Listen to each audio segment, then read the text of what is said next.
Everything was perfect last weekend. Deep conversations, real warmth. Maybe something got said that neither of you had said before. You felt closer than you had in months. And then 3 days later, they're distant. Replies are short.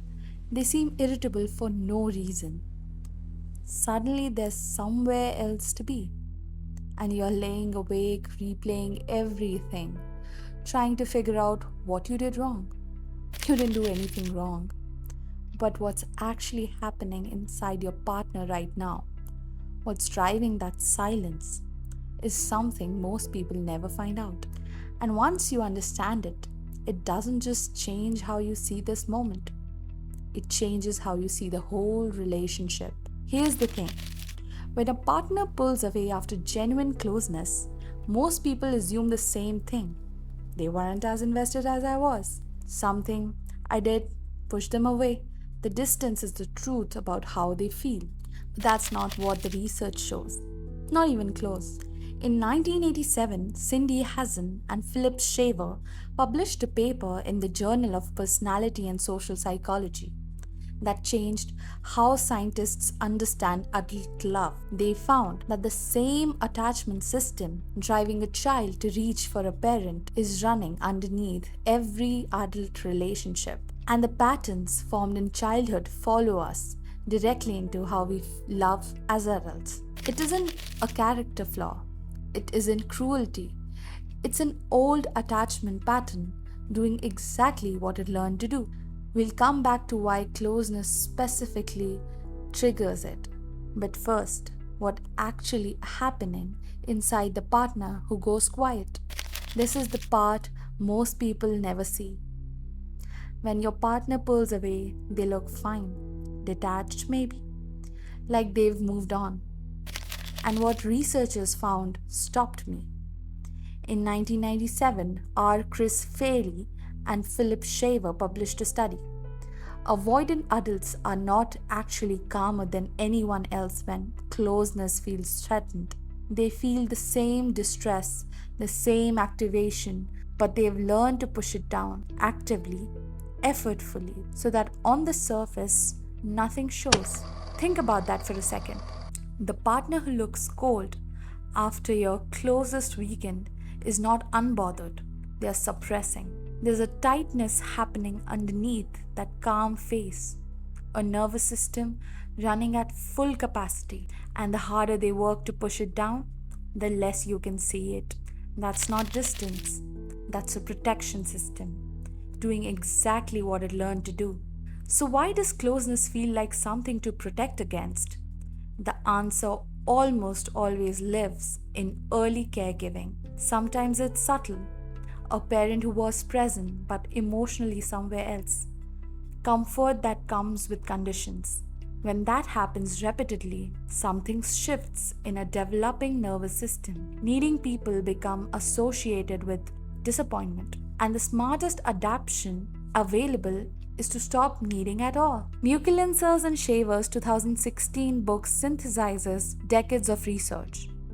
Avoidance strategies develop when turning to caregivers for comfort repeatedly fails. And here's what makes this so disorienting. The person carrying this pattern usually don't know they have it. It doesn't feel like a decision. It feels like nothing, or relief, or just needing space. This is the part that sounds backward, but it's the core of everything. Most people assume that pulling away is a sign of low investment, but avoidant adults regulate emotional distress by minimizing closeness. Not because they don't feel the pull towards the person they love, but because feeling that pull, really feeling it, activates something their nervous system learned to be afraid of. That's not indifference, that's someone caring too much and not knowing what to do with it. The better the weekend, the deeper the conversation, the more tender the moment, the more the old alarm goes off. That's not a verdict on your worth. That's an old map running on a new territory. And then there's what it does to the person on the other side.